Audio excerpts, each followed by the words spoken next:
Señoras y señores, muy buenas noches. ¿Qué significa ser masón?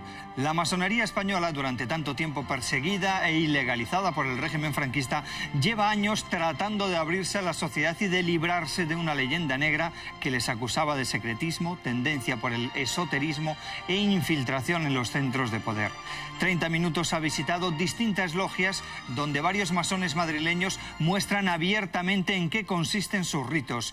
Más aún, explican cómo viven sus vidas y por qué se hicieron masones.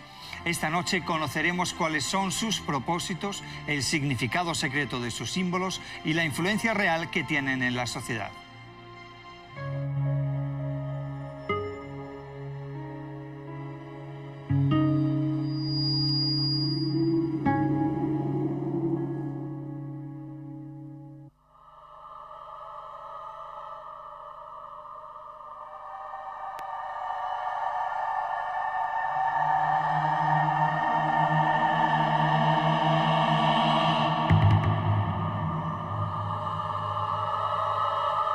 Nos encontramos en Salamanca, en el archivo histórico de la Guerra Civil.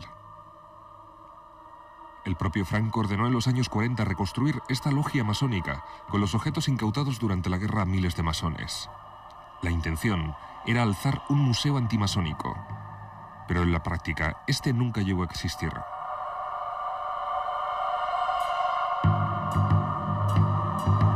Sin embargo, durante 40 años la masonería española fue duramente reprimida y perseguida. Solo con la llegada de la democracia, los masones españoles volverían a salir a la luz y a reivindicar su honor y su memoria. Ahora, aunque las puertas de sus logias están más abiertas que nunca, los masones saben que aún queda mucho que divulgar de ellos a la sociedad, ya que durante demasiados años la masonería española fue demonizada. Se la acusó de sectaria, de conspiradora y de ocultista, para que su sola mención provocase miedo en los profanos.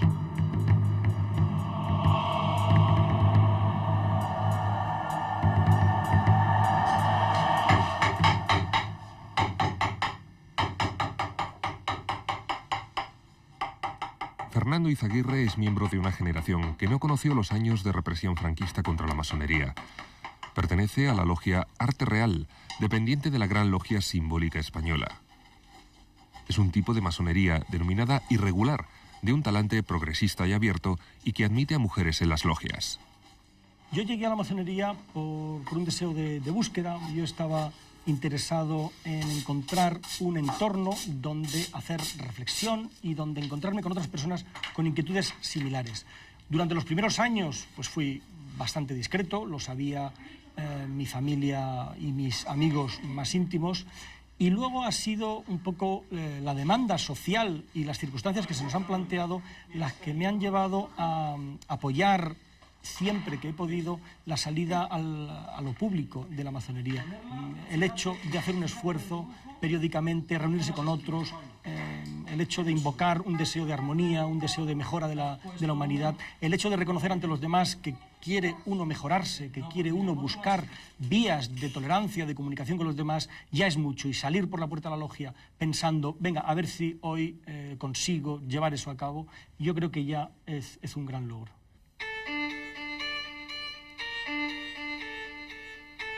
Los rituales de la masonería son, en principio, secretos. Sin embargo, la logia Arte Real, a la que pertenece Fernando Izaguirre, va a celebrar hoy una tenida blanca, es decir, una reunión donde excepcionalmente se admiten profanos. Masones procedentes del mundo universitario, de la música, la abogacía y de profesiones liberales configuran esta logia. La reunión masónica es secreta como lo es el Consejo de Ministros o como lo es la reunión de una ONG, puesto que no se anuncia públicamente para que la gente pueda asistir. Los masones no guardan un secreto que desconozca el resto del mundo y a partir del cual tienen una ventaja o tienen un conocimiento superior, en absoluto. Pues vamos a ir empezando.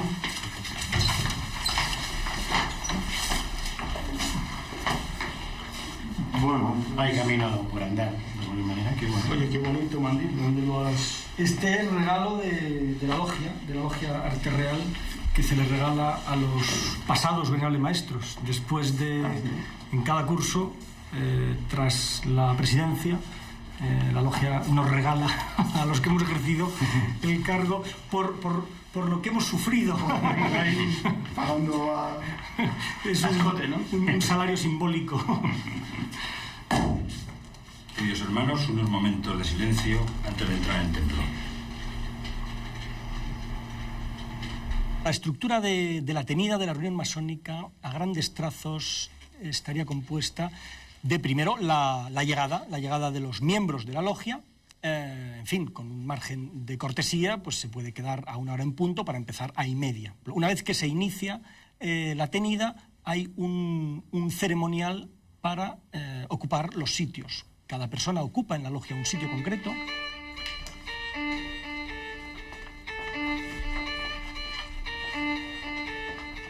Hay 2 maneras a partir de las cuales en la masonería y en la logia se consigue que convivan muy distintas sensibilidades. Estas 2 maneras serían, en primer lugar, la prohibición de hablar de política o de religión de una manera aplicada, de una manera concreta. No nos podemos referir a situaciones de actualidad polémicas en esos ámbitos. Y la otra fórmula sería el propio método masónico. Es un método por el cual hay un reconocimiento especial a la convivencia en tolerancia. A los principios generales de la orden masónica, de la constitución de la Gran Logia Simbólica Española. La francmasonería, institución esencialmente filantrópica, filosófica y progresista, tiene por objeto la búsqueda de la verdad, el estudio de la ética y la práctica de la solidaridad.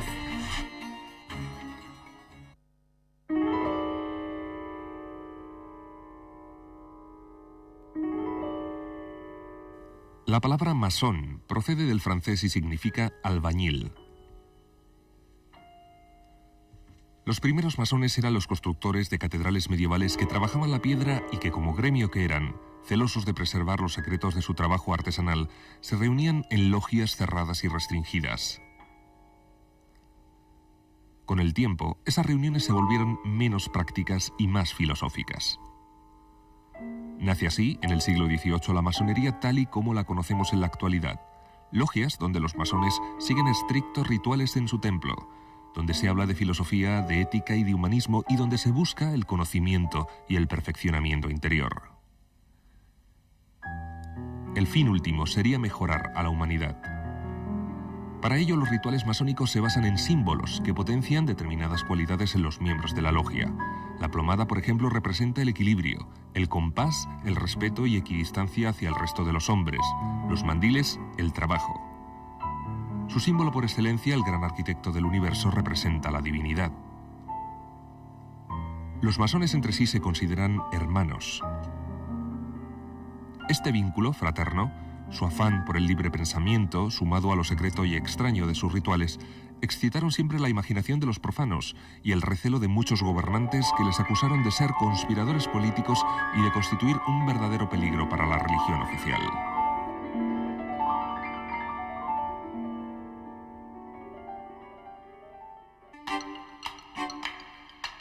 Guillermo Sánchez es sociólogo y profesor de la Universidad de Comillas. Estudioso de la masonería, ha elaborado una tesina sobre el perfil del masón español. ¿Por qué masones? Las razones por las que una persona se afiliaba a la masonería no eran en algunos casos muy diferentes de las que una persona se afilia a cualquier grupo. Pues a lo mejor un sentido de intentar buscar un grupo en el que apoyarse, un grupo de referencia que se llama sociología, o intentar buscar simplemente un grupo de gente conocida, o buscar una forma de entrar en un club o algo parecido, ¿no? Esas eran algunas de las razones. Otra de las razones que a mí me llamaron poderosamente la atención era que había personas que querían cambiar su vida. El hecho de decir, si aquí ha estado gente tan importante, pues como presidentes de gobierno, astronautas, músicos como Mozart o Louis Armstrong, un montón de personalidades han estado aquí, pues eso es una garantía, ¿no? Y luego otra cosa también fundamental, ese halo, vamos a decirle así, de magia, de secretismo, de esoterismo que tiene la masonería, no lo ofrece ningún otro grupo.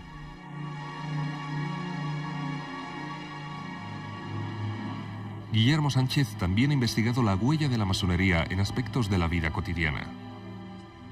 Bueno, pues en algo tan aparentemente simple como es $1, el billete de $1, se esconde un montón de simbología masónica. Vemos en este billete de $1, vemos cómo se ve en el lado izquierdo, se ve una pirámide y se ve un triángulo con un ojo. Esto de aquí es simbología masónica. Se ve esa pirámide que se utiliza en algunos rituales masónicos, intentando representar a lo que es la sociedad americana, una sociedad con una base amplia y diversa, pero sobre todo que es una nación bajo Dios. Bueno, aquí lo que vamos a ver es cómo la masonería penetra en elementos tan cotidianos como es el cine, ¿no? Aquí lo que estamos viendo es una escena de la película El Zorro, y en esta escena se ve al personaje, bueno, Anthony Hopkins en este caso, que le acaba de dar un medallón a uno de estos dos chicos que salen aquí, y ahora es cuando uno de los dos chicos, este en concreto, mira el medallón, y si lo observamos, lo que tiene, y no creo que sea por casualidad, si os dais cuenta es un poco una representación de lo que es el compás, la escuadra y el ojo que todo lo ve, ¿no? ¡Miembro de los canteros! ¡Oh, genial! Mi pasaporte. Tendrá que dejarme entrar por ser hijo de miembro. Bueno, pues es curioso cómo en una serie como son Los Simpson también penetra el fenómeno del movimiento de la masonería. En este capítulo de aquí, Homer Simpson intenta hacerse, como dice en la serie, cantero, que al fin y al cabo es un sinónimo de masón. Y cuando entra se ve aquí un saludo que se hacen bastante a menudo los masones, que hay dos tipos de saludos. Uno es el de darse 3 besos, que muchos se dan 3 besos en las mejillas, y algunos otros se dan la mano de una manera que vamos a ver a continuación. Bienvenido al club número 908. Para reconocerse, digamos, en ambientes no masónicos, muchos masones lo que hacen es darse la mano de una determinada manera. Entonces, cuando un masón da la mano a otro, y a mí me ha ocurrido alguna vez en entornos masónicos que se han pensado que yo era masón y no lo soy, pues me han dado la mano y me han puesto el pulgar sobre este primer nudillo y me han ejercido cierta presión. Eso quiere decir que son masones. Incluso llegan a revelar cuál es su grado. En la masonería hay 3 grados básicos, que son el de aprendiz, compañero y maestro. Entonces, cuando ejercen una presión en este nudillo de aquí, son aprendices, en el segundo es que son compañeros y en el tercero es que son maestros. Amando Hurtado es un masón perteneciente a la Logia Génesis. Ha ocupado los más altos cargos dentro de su obediencia. Desde la llegada de la democracia a España, Amando Hurtado ha trabajado para la reconstitución de la masonería española después de los 40 años de persecución. Este es el pequeño atrio del Templo Santiago Ramón y Cajal, que es el nombre que hemos dado al local en el que nos reunimos, que se convierte en templo cuando nos reunimos los hermanos. Mientras tanto, es un local, ¿eh? Todo lo que veis tiene un valor simbólico. El blanco y el negro simboliza la contraposición, la oposición o la conjunción, si se quiere, de los contrarios. El techo, como veis, representa la bóveda celeste y por lo tanto, las columnas van en correspondencia un poco con los signos zodiacales. La logia se divide en 3 partes, como lo era el Templo de Salomón. La parte de acceso que hemos visto primeramente sería el Ulam, esto es el Heikal, y luego la parte del oriente, que es esta, nosotros llamamos el oriente, que no tiene que estar necesariamente por las condiciones físicas del local, puede no estar en lo que sería el este, ¿verdad? Pero simbólicamente representa el este, el orto solar, el nacimiento del sol. La Biblia está siempre presente cuando hay una reunión. Es decir, es donde están contenidos los nombres y los símbolos fundamentales de la masonería. La Biblia, para algunos, es la palabra de Dios y todo esto, que me parece muy bien, pero nosotros no la analizamos ni la contemplamos desde ese punto de vista. La Biblia es para nosotros un compendio de lo que son los elementos de trabajo de nuestros grados.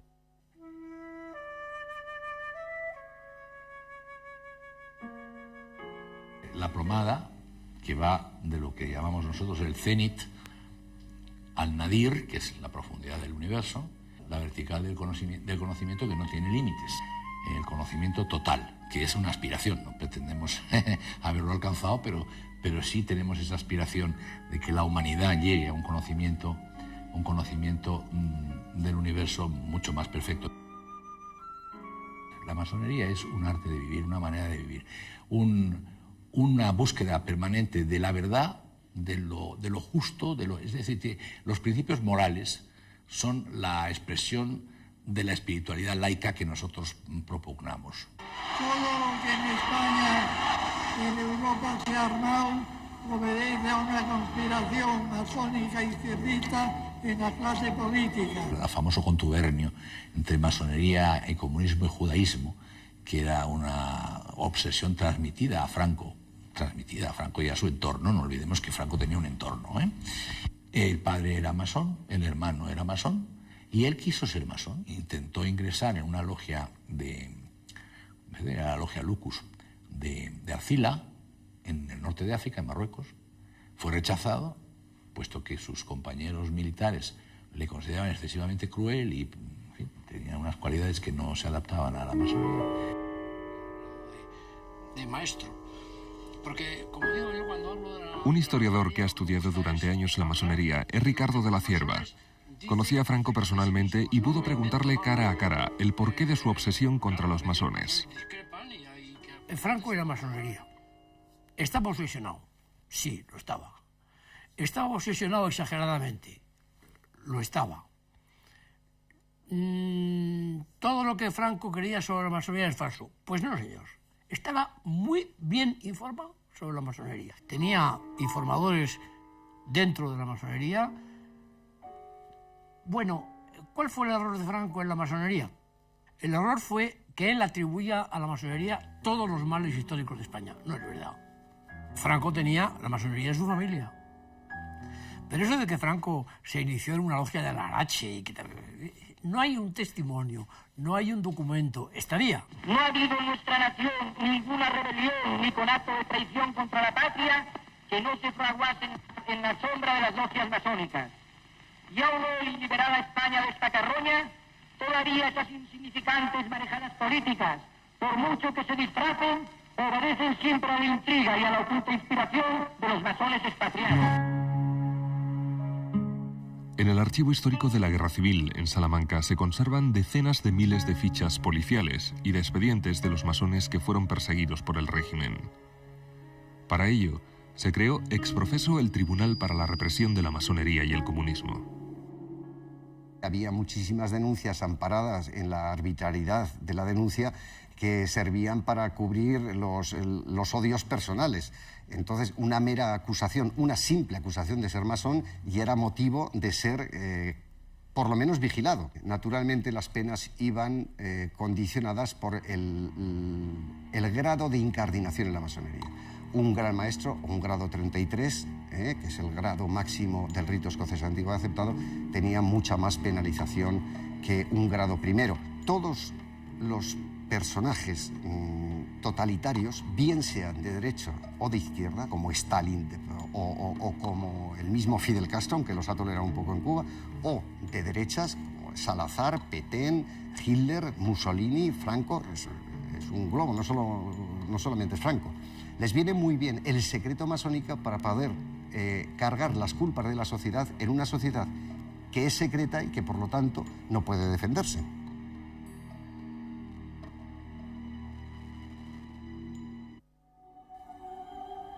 Grandes personajes españoles de la cultura y la política han sido masones. El jesuita masonólogo Pedro Álvarez recorre la galería de retratos del Ateneo de Madrid, donde hay célebres masones.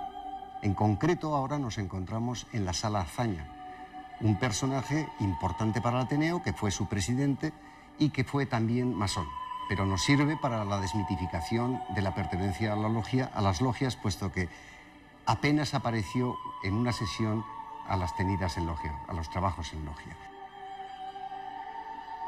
Tenemos el caso de don Ramón Pérez de Ayala y de don Antonio Machado.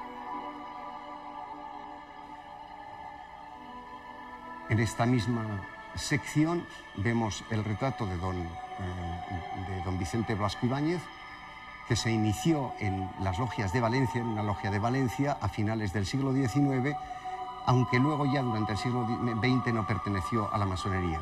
Junto con masones hay otros antimasones cerrados, como don Marcelino Menéndez Pelayo. Tenemos arriba el gran sabio aragonés, don Santiago Ramón y Cajal. Es un hombre que se inició en la logia Caballeros de la Noche de Zaragoza cuando era estudiante de medicina, pero luego no hay constancia de una continuidad en su carrera masónica. Según los masones, lo más que se puede hacer es pedir el pasar a la condición de durmiente que es ser masón, pero no ejercer. Caso de Mario Conde. Mario Conde es masón durmiente, en este momento sí, si no ha pedido la baja. El pedir la plancha de quite, que es como ellos con su jerga bastante cursi también llaman a la baja, pues o no lo que les gusta o no lo aceptan. Mi abuelo pidió la plancha de quite, mi abuelo renegó de la masonería, abjuró públicamente de la masonería en la iglesia de San Nicolás de Murcia. Eso tiene en los rituales masónicos el precio de que ese masón que hace eso es maldito hasta la tercera generación. Yo soy la tercera generación, me coge la maldición, me tiene completamente sin cuidado, desde luego. Cualquier persona que ingrese en masonería puede salir de ella en cualquier momento. Esas personas que abandonan la masonería también demuestran que no hay ningún problema, ninguna ligazón que quede después. El que quiere marchar de la logia, marcha con plena libertad. Y si quiere volver, pues puede volver igualmente.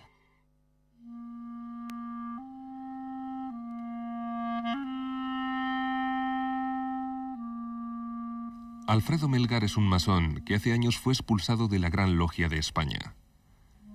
La causa, demandar a sus superiores una mayor apertura en cuestiones como la admisión de mujeres en las logias. Hay una palabra que es la irradiación, que es la expulsión. A mí se me irradió de la Gran Logia de España. Claro, a un cierto punto hay contradicciones que no puedes soslayar. Tú no puedes formar parte de una organización, de una asociación que dice que defiende la libertad, la igualdad, la fraternidad, la justicia, la tolerancia y no admitir mujeres, porque eso es insostenible. No puedes defenderlo de ninguna de las maneras, ¿no?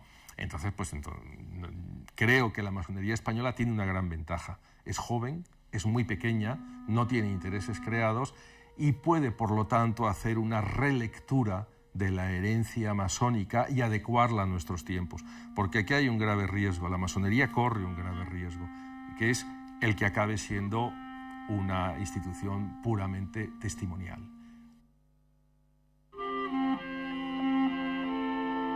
Maribel se introdujo en la masonería hace 3 años, en la logia Arte Real. Desde 1992, algunas logias españolas admiten mujeres con plenos derechos. Maribel empezó a interesarse por la masonería gracias a su padre. Hasta que fue celebrada su ceremonia de iniciación en la logia, Maribel recorrió un largo camino. No solo porque tengas curiosidad se te va a abrir la puerta del templo, ¿no? Todo es un proceso muy lento. Te hacen varias entrevistas en las que, bueno, pues te hacen preguntas sobre temas generales, de tu vida y luego, pues, opiniones que tengas, como puede ser, pues, qué opinas sobre la pena de muerte o qué opinas sobre el aborto y todo eso. Yo en mi iniciación, yo hablo de mi experiencia, yo estaba nerviosísima. Pasas lo primero, pues, a la cámara de reflexión y bueno, pues allí te quedas solo con tus pensamientos y tus cosas, ¿no? Te planteas muchas cosas. Es como, bueno, pues como lo dice la palabra, una iniciación, es como si un renacimiento. Vamos a ver la cámara de reflexión, que es un espacio bastante singular. Este es el lugar donde va a pasar un tiempo de reflexión la persona que a continuación va a ser iniciada. Se puede ver en el suelo que hay tierra, que es la representación del cuarto elemento. La cámara de reflexión es oscura porque representa el centro de la tierra y la persona que está en ella es una semilla que tras la iniciación simbólicamente va a nacer como una nueva persona que ha decidido conscientemente iniciar un camino de perfección, un camino iniciático. Y en esta cámara de reflexión, con una serie de elementos simbólicos básicos, la calavera, azufre, agua, pues va a escribir, digamos, su testamento filosófico, por decirlo de alguna manera. Aquí lo que vemos ya es cuando está siendo iniciado, como veis va vendado. El hecho de que vaya vendado es para reflejar un poco la ignorancia, el hecho de que el no iniciado está sumido en las tinieblas, en la ignorancia, en el desconocimiento, y el hecho de ir, digamos, con el pecho descubierto, con un pantalón, con una parte de la pernera remangada, Todo eso quiere decir que en la logia se le recoge, digamos, como una persona pobre, una persona desvalida, pero que sus hermanos, sus futuros hermanos, le van a acoger. Los hermanos masones ahí están dando golpes a sus espadas para recordarle su presencia. Y aquí todo esto que veis son piedras, y estas piedras de aquí lo que representan un poco es el hecho de las dificultades que va a tener en la vida. En el primer año el aprendiz no puede hablar, en las tenidas tiene que ir a escuchar. Lo que dicen algunos sociólogos, lo que decía el sociólogo Simmel, que es un sociólogo clásico, decía que ese hecho de no poder hablar era para aprender a no revelar secretos de la orden. Hola, ¿qué Hola, tal? Luis. Muy buenas. Te he hecho esperar, ¿eh? Un poquito, un poquito. ¿Te ha dado tiempo de Sí, pasear y ver he visto algo y esta muy posiblemente esté vinculada con nuestra fraternidad, pero hay algunas que la simbología es bastante más explícita, ¿sabes? Bueno, aquí se ve un compás. Sí. Aquí está el compás. Por supuesto, Y es uno de nuestros símbolos. Es un monumento al libre pensamiento que forma parte es un fundamento básico de nuestra fraternidad, ¿verdad? La masonería para mí era un tema desconocido. Tiene internet, estuve allí buscando y buscando fui bastante persistente en eso y lo conseguí. Y contacté con la Gran Logia Simbólica Española. Esta. La de Luis Simarro. No hay ninguna simbología, como puedes ver, pero este hombre fue un importante masón. Lo que sí que puedo hablar es de antes y ahora. Lo que yo he notado en mí, pues, bueno, te educas. Soy una persona más paciente, muchísimo más tolerante, más respetuoso por las opiniones de cualquier otro, ¿no? Yo antes, pues, no sé, pues como te encuentras a alguien que piensa diferente que tú, pues discutes, ¿no? Pero sí que ahora he notado que no me afecta para nada, o sea, estar en una conversación en que no tengamos el mismo punto de vista y yo escucho con total tranquilidad y, vamos, con muchísimo respeto.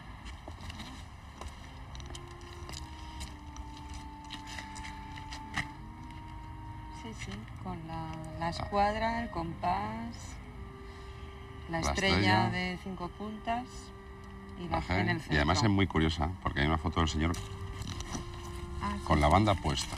Ah, sí, como nosotros.